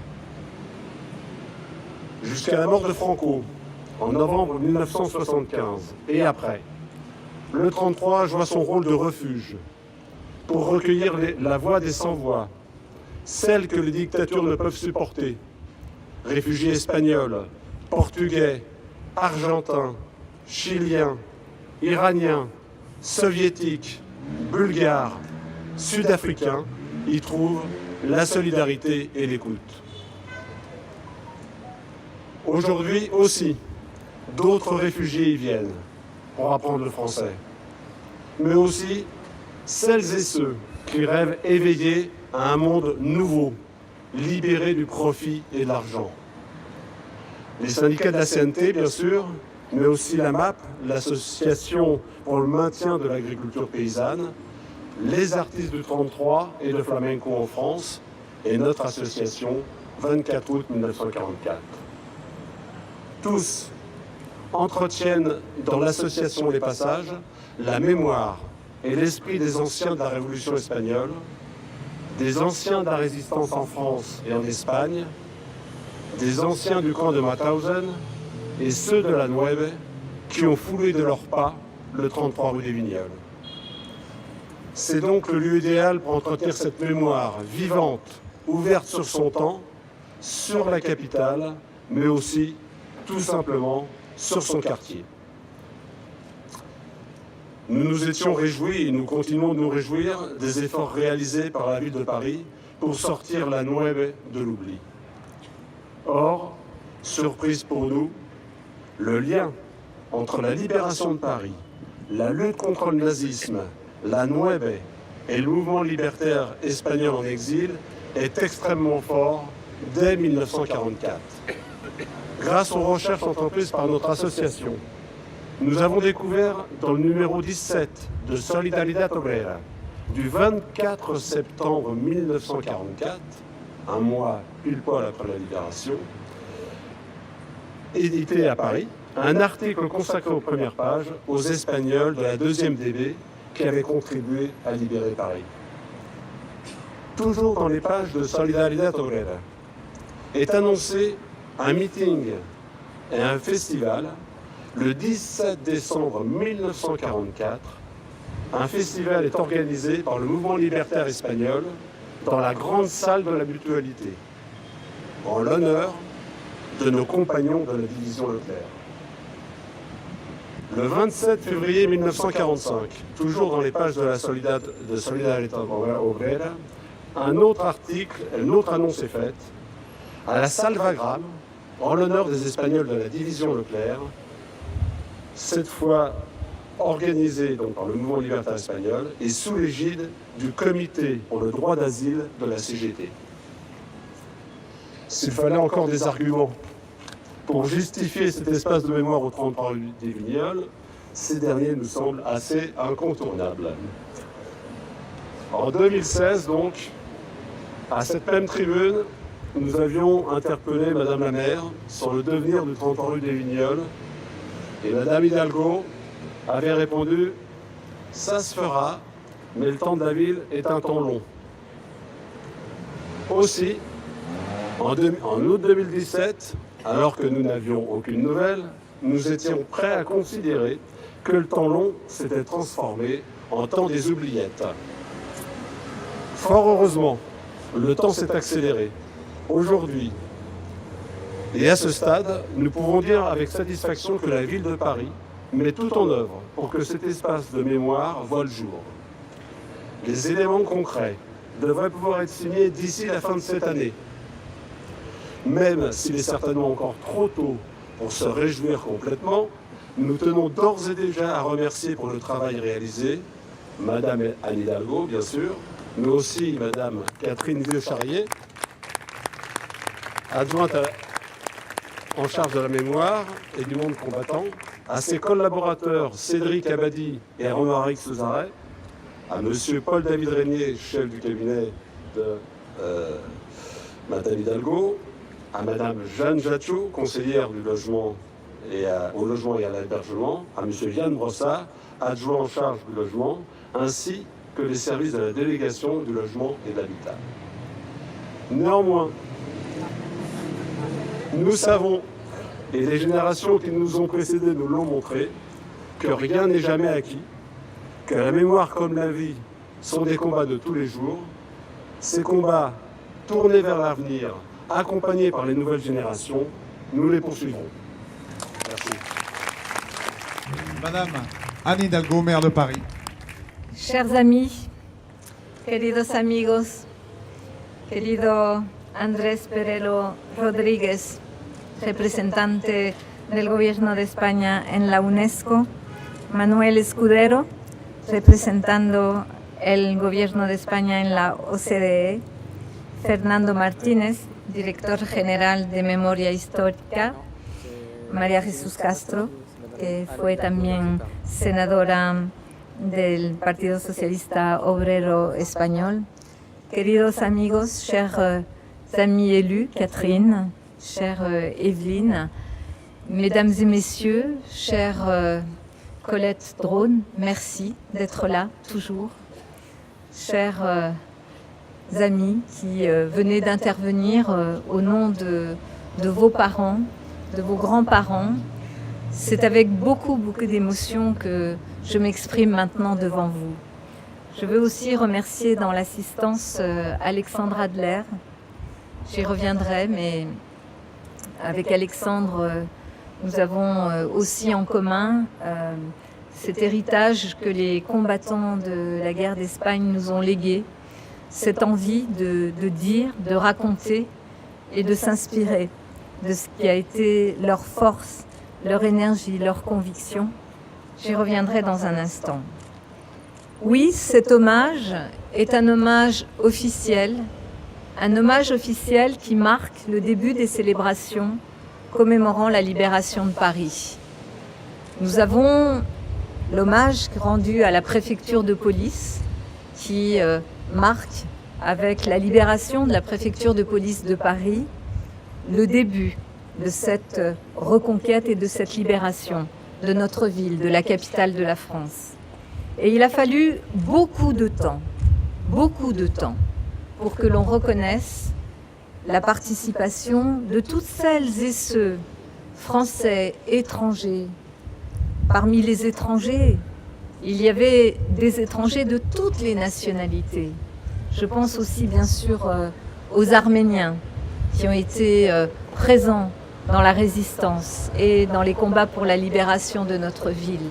Mais il a fallu beaucoup de temps pour que la reconnaissance de cette histoire qui parfois se racontaient dans les familles, parfois ne se racontaient pas, qui commençaient à être reprises par des historiens, des écrivains, pour que cette histoire concernant ces hommes de la Nueve puisse devenir cette histoire officielle dans laquelle nous nous reconnaissons tous.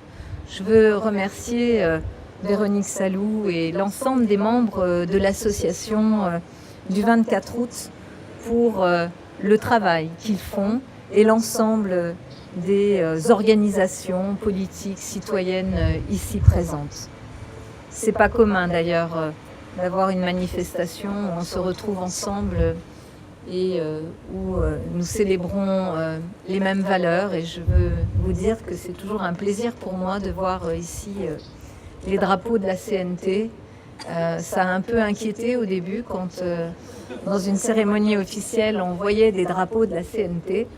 Mais j'ai dit à un certain nombre de ceux qui assurent notre sécurité, ne vous inquiétez pas, tout cela est très pacifique et nous célébrons cette cause commune qui est une cause de l'humanité.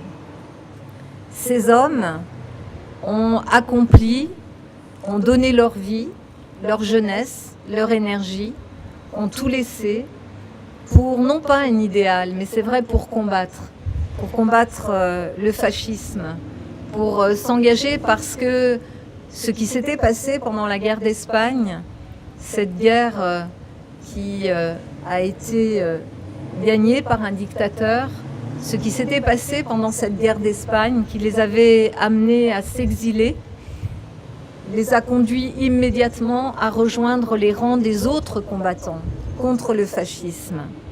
Oui, ces hommes pensaient qu'une fois la guerre terminée, ils seraient aidés pour mettre un terme à la dictature de Franco. Et en fait, ça n'a jamais été le cas. Ces hommes ont vécu une vie dure, mais une vie de conviction et en hommes libres. Ces hommes dont le capitaine Drone, et je voudrais ici aussi saluer la mémoire du capitaine Drone et dire à Colette combien, lorsque cette histoire est venue à moi, lorsque j'ai eu la chance de la rencontrer, lorsque j'ai eu la chance de lire les cahiers, les carnets du capitaine Drone, oui, je me suis dit qu'on avait un devoir à accomplir, un devoir de mémoire, parce qu'on ne peut pas construire une démocratie, on ne peut pas construire une histoire collective si on cache une partie de l'histoire. Pour des raisons d'ailleurs que parfois on peut expliquer, mais qui, au bout d'un certain temps, ne sont plus acceptables parce que ne pas dire l'histoire telle qu'elle a été dans sa vérité, même dans sa cruauté, même dans sa difficulté, c'est s'empêcher de construire l'avenir en toute lucidité. Et lorsque j'ai eu l'occasion de rencontrer pour la première fois Colette Drone, lorsque j'ai eu la chance de rencontrer Evelyne Mesquida, qui a fait ce travail aussi remarquable, que nous nous sommes retrouvés aussi avec Christine Lévis-Touzet, qui a dirigé pendant longtemps le musée de la Libération, le musée Jean Moulin. Nous nous sommes dit, je me suis dit, il faut réparer cette mémoire. Dès 2001, avec Bertrand Delanoë, nous avons posé des actes très très forts pour reconnaître la participation des étrangers à la libération de Paris. Et je me souviens qu'en 2004, nous avions apposé une plaque, pas très loin d'ici, rappelant ce que les hommes de la Nueve avaient fait et rappelant que si nous pouvons être libres aujourd'hui, c'est parce qu'ils sont venus ici et qu'ils ont combattu. Mais ensuite, il fallait encore aller plus loin.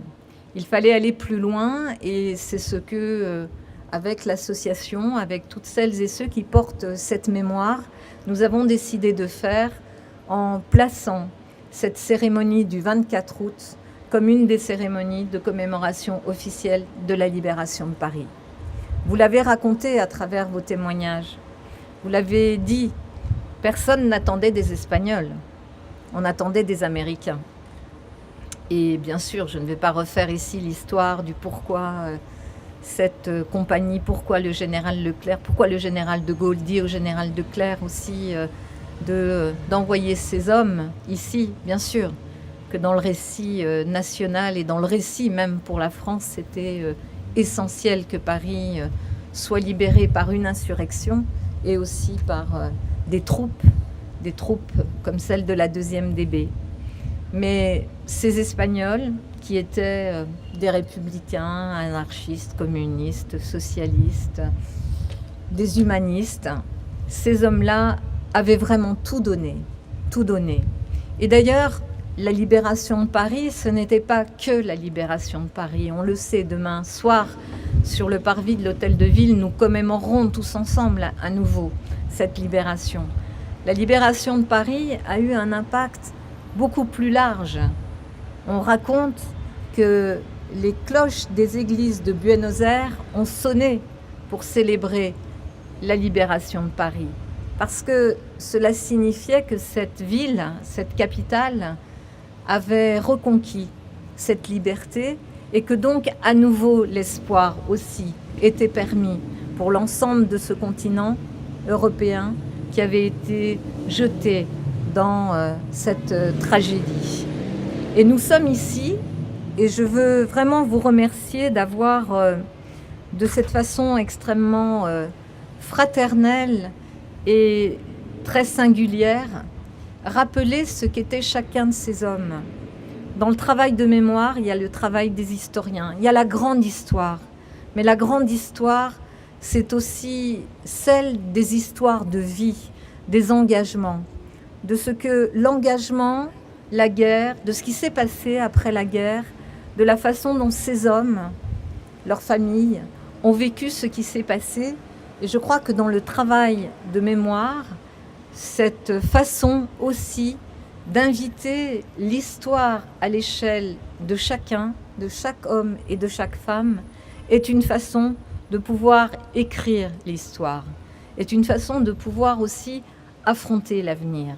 Parce que le message de ces hommes est un message totalement contemporain.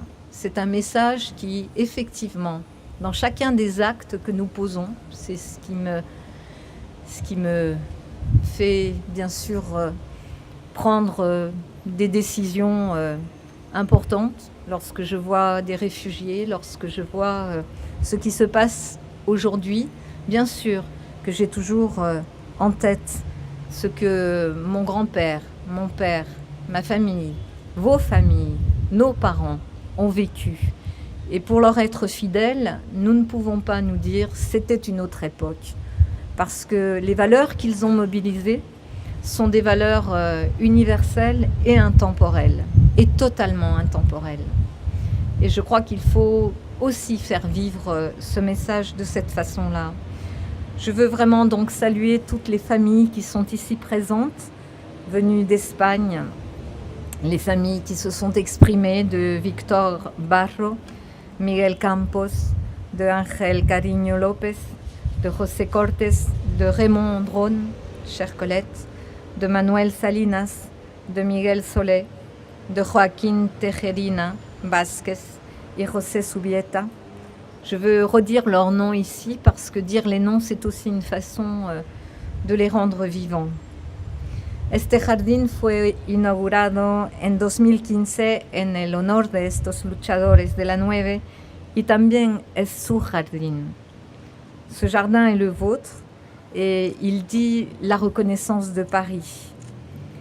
Ces héros de la 9 sont des héros que nous n'oublierons jamais.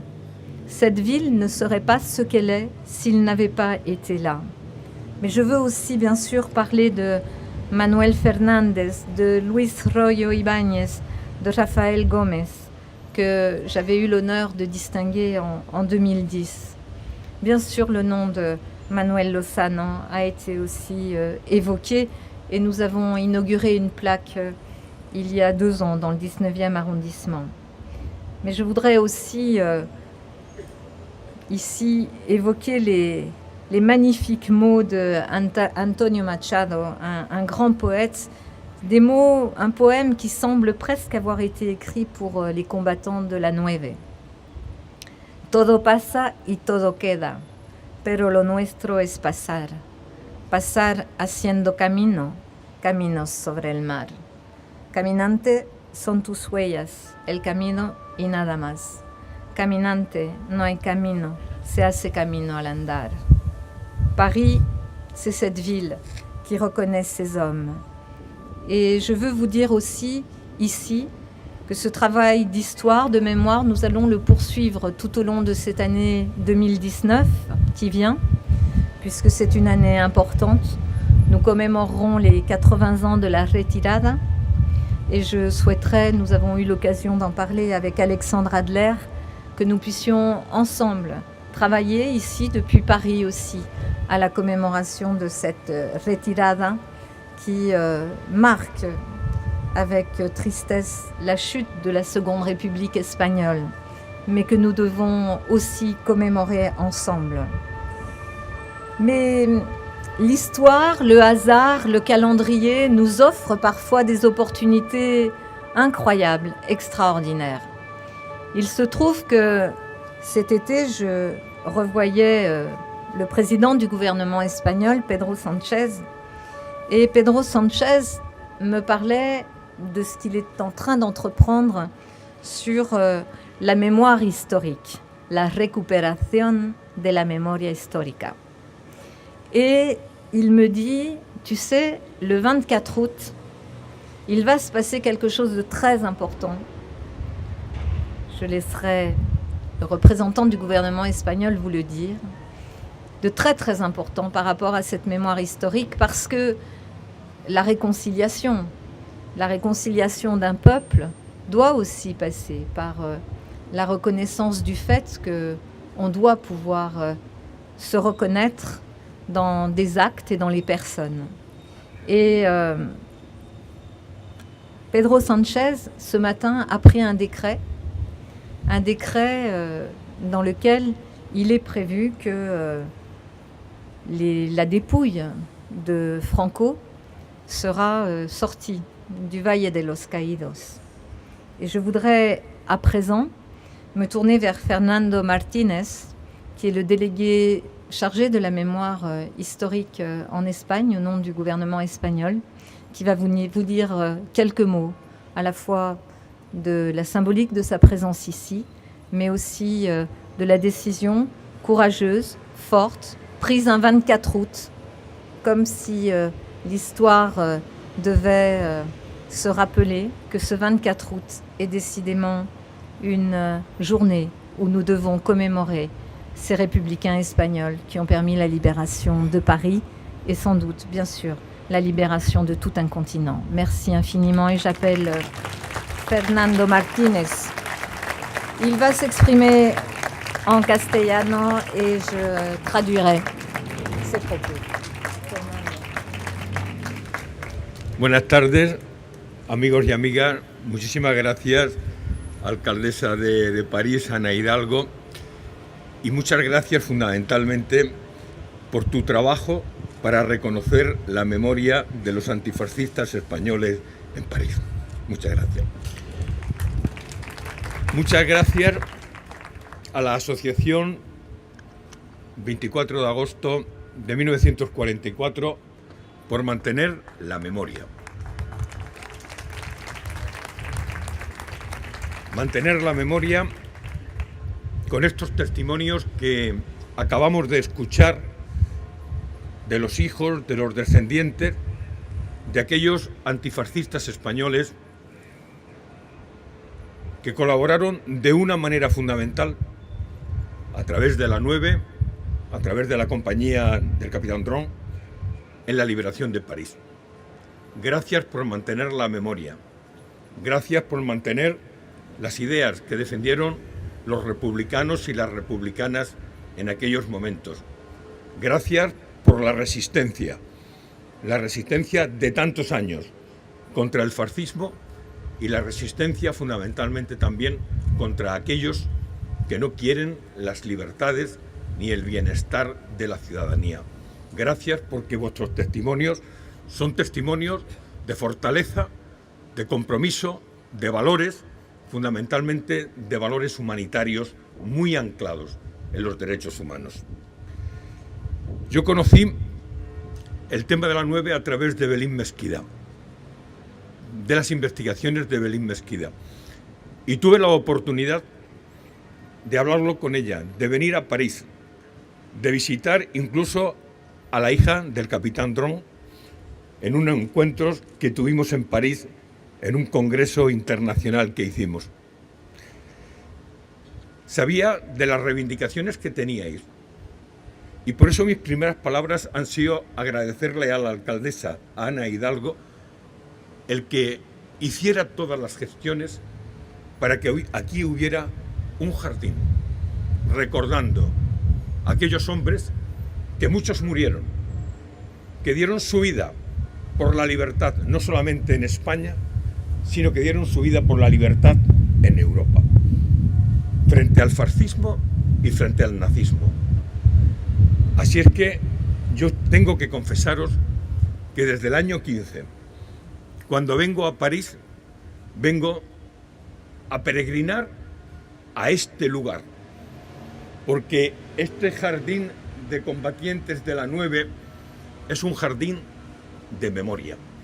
Es un lugar de memoria del antifascismo español. Es un lugar de memoria del antifascismo europeo y por las libertades europeas. Y creo que somos muchos los demócratas españoles que hemos empezado a hacerlo y que lo estamos difundiendo sistemáticamente.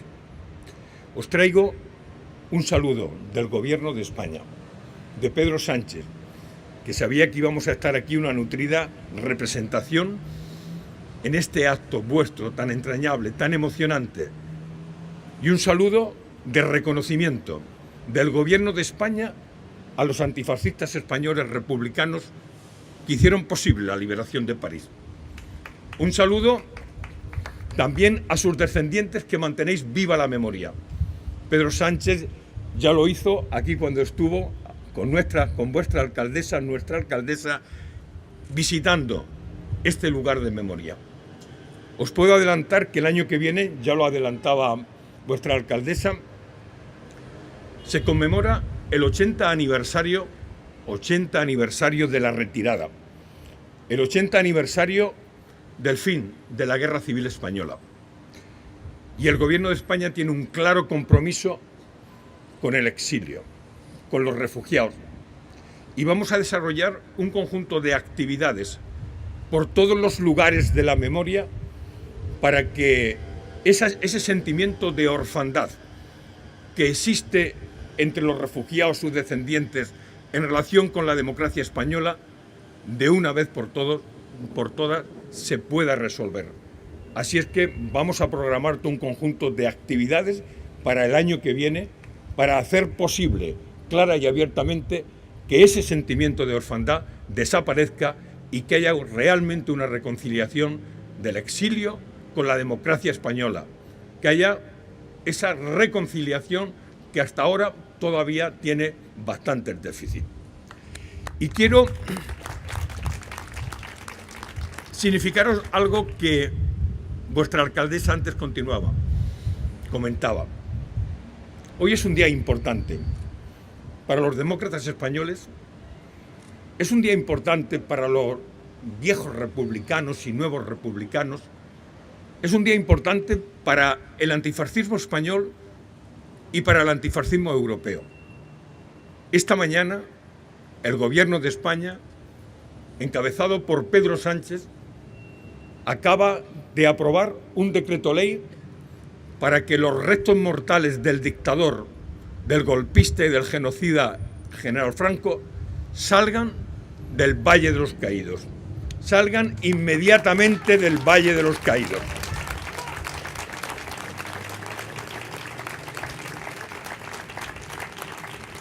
Y es un acto simbólico de gran importancia, entre otras cosas porque supone una ruptura con el pasado.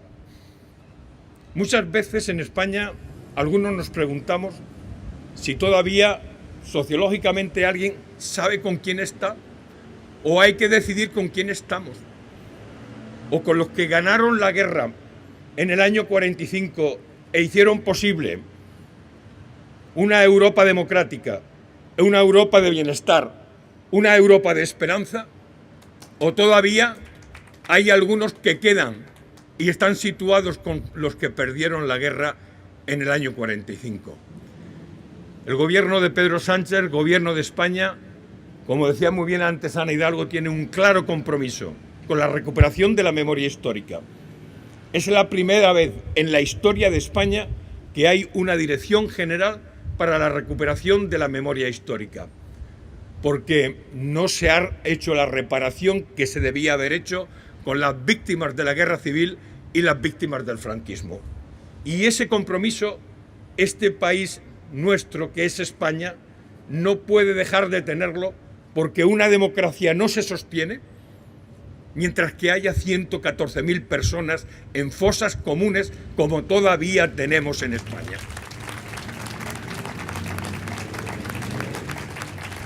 De la misma manera que no se sostiene de ninguna de las maneras el que pudiera haber un mausoleo en la Europa democrática a un dictador y a un genocida como es Franco. Y por eso ha sido la decisión, pese a todas las presiones mediáticas y de la derecha que os podéis imaginar en España, la decisión es firme y la decisión no solamente se va a quedar aquí. Tenemos un claro compromiso de recuperación de la memoria y sobre todo de abrir las fosas comunes. Muchas veces la derecha nos dice que estamos abriendo heridas, que todo esto hay que olvidarlo, que hay que condenar la memoria al olvido. Y nosotros decimos de una manera muy clara, las heridas están abiertas todavía en España. ¿Cuándo se empiezan a cerrar heridas? Con decisiones como la que ha adoptado hoy Pedro Sánchez, la que ha adoptado el gobierno de España, sacar los restos del dictador del mausoleo. Pero las heridas se van a cerrar definitivamente en el momento en que abramos las fosas y podamos darles esos cuerpos a sus familiares para que le den digna sepultura. Así es que, amigos y amigas, muchísimas gracias por la invitación que nos habéis hecho a la representación del gobierno que estamos aquí. Muchísimas gracias, alcaldesa, por esta invitación. Yo realmente estoy emocionado, pero me vaya a permitir que termine con un viva. Viva el recuerdo y la memoria de los antifascistas españoles que liberaron París. Muchas gracias. Gracias. Je crois que vous avez tous compris, d'après les applaudissements, et je ne vais donc pas traduire, mais je veux vous dire vraiment un immense merci. Je suis très heureuse que finalement l'histoire, l'actualité, ce moment important nous offre cette convergence avec ces décisions qui viennent d'être prises et qui vont changer fondamentalement, je crois aussi, le rapport que nous avons ensemble à l'histoire.